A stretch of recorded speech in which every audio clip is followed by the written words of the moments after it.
Мен видеоларымда немен түсірем? Көпшілік адам ойлайды екен, мен видеоның барлығын iPhone-мен түсіреді деп. Жоқ, мен видеомда камерамен түсірем. Ол Sony Alpha 7 3-ші буыны кезінде объективмен біз 1 миллион 200 теңге алған болатынбыз. Негізгі жарық Amaran 200, бағасы 300 мың теңге, қосымша мына бір жарық 100 мың теңге, артқы жарық бізде Codex, бағасы 150 мың теңге. Және мына бір 2 RGB, бағасы 50 мың теңге. Одан кейін мына бір кішкене сары жарық, бағасы 10 мың теңге, дыбыс боямен жазамыз, бағасы 60 мың теңге. Бұрын Sennheiserмен жазатынбыз, бірақ ол бұзылып қалды.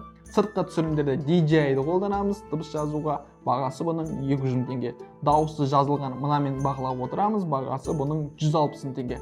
Ал мынау 4 штативтің бағасы шамамен 100 мың теңге. Енді көпшілік адам байқамайтын шығар, бірақ біздің видеомыз сапалы шықсын деп осындай техникалар қолданамыз.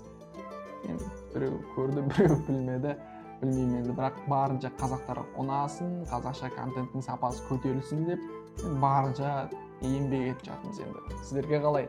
Ал енді достар, біздің инстаграмымыз тезірек 100 мың оқырман жететін болса, бір оқырманыңызға iPhone 15-ті сыйлыққа беретін боламыз. Сондықтан да тезірек тіркеліп кетуді ұмытпаңыздар. Тезірек қазақша контент дамытайық. Рахмет барлықтарыңызға.